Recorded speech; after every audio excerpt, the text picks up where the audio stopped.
झारखंड में वर्तमान सरकार जो सत्तासीन है उसके द्वारा पिछड़ी जातियों को 27% आरक्षण नहीं देने के विरोध में आज भाजपा ओबीसी मोर्चा द्वारा एक दिवसीय धरना का आयोजन किया गया है।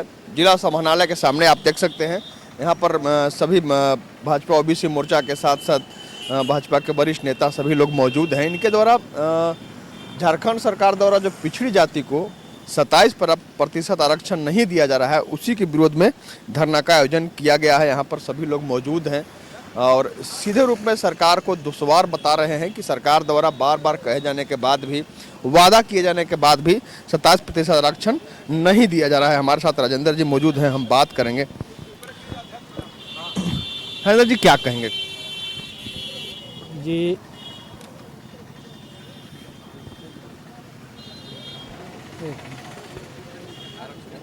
जी आज का हम लोगों का एक दिवसीय धरना है 27% आरक्षण लेकर के, जो राज्य सरकार पास नहीं कर रही है।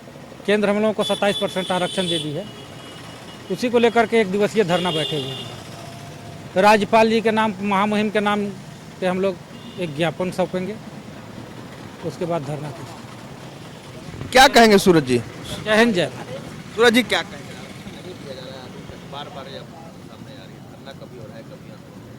देखिए, आज झारखंड प्रदेश भारतीय जनता पार्टी ओबीसी मोर्चा के आह्वान पर पूरे राज्य के सभी जिला मुख्यालयों में 27% आरक्षण के सवाल पर हम लोग बैठे हैं। सचमुच में अगर आरक्षण की बात की जाए तो पिछड़ा वर्ग को 27% ही नहीं बल्कि 50% आरक्षण मिलना चाहिए, क्योंकि आधा से अधिक आबादी, पूरे देश में 52% आबादी पिछड़ा वर्गों का है और पिछड़ा वर्गों का जो आरक्षण है वो नहीं के बराबर मिलता है।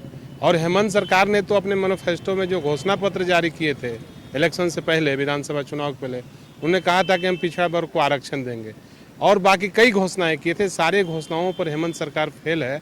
आज पिछड़ा वर्ग ओबीसी मोर्चा के द्वारा मांग किया जा रहा है और मैं पहले भी आवाज़ उठाते रहा हूँ कि पिछड़ा वर्ग को आरक्षण 35% मिलना चाहिए। और पिछड़ा वर्ग को सिर्फ आरक्षण नौकरियों में नहीं, विधानसभा और लोकसभा में भी मिलना चाहिए। जिस प्रकार से एससी और एसटी वर्गों के लिए लोकसभा और विधानसभा के चुनाव में आरक्षण दिए गए हैं, उनके लिए विधानसभा और लोकसभा की सीटें रिजर्व की गई हैं। मेरा मांग है कि पिछड़ा वर्ग को भी लोकसभा और विधानसभा में सीटें आरक्षित की जाए, साथ साथ अन्य क्षेत्रों में भी पिछड़ा वर्ग को आरक्षण मिले। इसके लिए हम लोग आवाज़ उठा रहे हैं और ज़रूरत पड़ेगी तो यहाँ से लेकर रांची, दिल्ली तक की लड़ाई लड़ी जाएगी। लगातार आंदोलन हो रहा है, कभी धरना होता है, कभी प्रदर्शन होता है, क्या कहेंगे आरक्षण पर? आज आप भी आए। भारतीय जनता पार्टी माननीय प्रधानमंत्री नरेंद्र मोदी जी का संकल्प है सबका साथ, सबका विकास, सबका विश्वास। और माननीय प्रधानमंत्री के द्वारा पिछड़ा आयोग बना करके एक बड़े समूह, बड़े समाज को, जो कांग्रेस पार्टी के शासन में केवल नारा दिया जाता था और भारतीय जनता पार्टी नित सरकार रोज इनके अधिकार क्षेत्र में बढ़ोतरी कर रही है और केंद्र के द्वारा 27% आरक्षण देने के बाद भी हेमंत सरकार अपने घोषणा पत्र से विमुख हो रहे हैं। और आज धरना प्रदर्शन के माध्यम से ओबीसी मोर्चा मांग कर रही है कि हमको पूरे राज्य में 27% सभी विभिन्न पदों पर आरक्षण मिले। और आज धरना हो रहा है, धरना से बात आप लोग रख रहे हैं संघ में, और अगर ये बात नहीं सुनी जाती है, बात नहीं मानी जाती है, तो क्या अलग रूप में अख्तियार होगा? धरना तो लोकतांत्रिक अधिकार के माध्यम से प्रथम चरण है। अगर ये सरकार नहीं सुनती है तो भारतीय जनता पार्टी सड़क से लेकर के सदन तक आंदोलन को तेज करेगी और वंचितों की आवाज़ बुलंद करेगी ताकि इनको हक अधिकार मिल सके और राज्य में सभी सीटों पर जो भी नियुक्त होने। लाठी तो मान लीजिए सरकार मार ही रही है। कल ही हमारे माननीय विधायक और माननीय प्रदेश अध्यक्ष के द्वारा और जेपीएससी के मांग पत्र सौंपने में जब मार रही है, अपने मैनिफेस्टो से विमुख हो रही है सरकार, तो ये सरकार नहीं, सर्कस चल रही है झारखंड में। सरकार नाम की चीज़ नहीं है, चारों तरफ हाहाकार है, लूट है। आज देखिए नक्सली का तांडव है, हर क्षेत्र में जो निरंकुश है, कोई माई बाप नहीं है। इसलिए हम लोग भारतीय जनता पार्टी और जनता से आग्रह करती है जो सजग रहें, सुरक्षित रहें। ये सरकार से कोई भरोसा करके आगे बढ़ने की ज़रूरत नहीं है। ज़रूरत है आंदोलन करने की, आंदोलन के माध्यम से सरकार के बात को पहुंचाने की और केंद्र तक हम अपनी बात को रख रहे हैं और जनता के माध्यम से जरूर सफलता हमको प्राप्त होगी। हम लगातार बात रख रहे हैं, बात पहुंचा रहे हैं, लेकिन बात कितनी सुनी जाएगी तो भविष्य के गर्त में है। संक्षेप में हम उमेश जानना चाहेंगे, अगर धरना दे रहे हैं लगातार आप लोग आरक्षण की मांग को लेकर, कहाँ बात करते हैं? शुरू से ही भाजपा संघर्ष करते आ रही है और पूर्व में भी हम लोगों के द्वारा मांग किया गया था।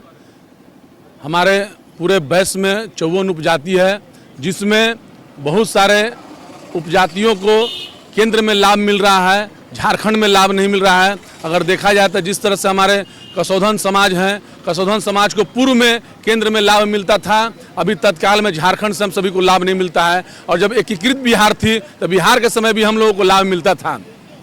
अभी जैसा हमारे प्रधानमंत्री नरेंद्र मोदी जी ने एक घोषणा किए थे कि जितने भी आरक्षण हैं, ओबीसी मोर्चा ओबीसी हैं, उनको राज्य स्तर पर उसको भेजा गया है कि राज्य हमको प्रस्ताव बना के देवे, हम उनको आरक्षण देंगे।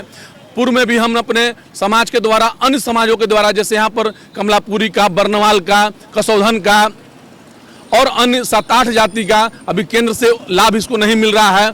हम लोगों ने पिछड़ी आयोग को रांची में मांग दिए हैं, मांग पत्र सौंपे हैं, अपने जाति के तरफ से भी हम लोगों ने मांग पत्र सौंपे हैं और मुख्यमंत्री को ज्ञापन दिए हैं, स्थानीय विधायक को ज्ञापन दिए हैं, मंत्री को ज्ञापन दिए हैं, लेकिन इन लोगों के कान में जू तक नहीं रेंग रही है। इन लोगों ने सिर्फ बरगराने का काम कर रहा है। और यही जो हेमंत सोरेन की सरकार है, चुनाव से पहले कही थी कि हम पिछड़ों को 27% का आरक्षण देंगे और उसी आरक्षण के लोभ में हमारे जो पिछड़े वर्ग हैं इन्होंने वोट देने का काम किया और ये सरकार उसको छलने का काम किया और उस सरकार के कान में जू तक नहीं रेंग रही है और एक सरकार सिर्फ झूठ पर टिकी हुई है और बलागाना के काम करती है।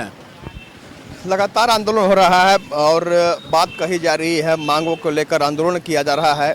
आज सड़क पर धरना है, अगर बात हमारी नहीं मानी जाएगी तो भाजपा का ये जो लोग बैठे हुए हैं इनके द्वारा सड़क से लेकर सदन तक आंदोलन किया जाएगा। इनका साफ तौर पर कहना है कि जनहित के मुद्दों को लेकर के हम आंदोलन करते रहेंगे, भले हम पर लाठी बरसेगी लेकिन मांग हम करते रहेंगे और जब तक मांग नहीं हमारी मानी जाएगी, जब तक हमें अधिकार नहीं मिल जाएगा तब तक हम आंदोलनरत रहेंगे। कैमरा मनीष एम सहयोगी सोनू के साथ आशुतोष रंजन, बिंदास न्यूज, गढ़वा।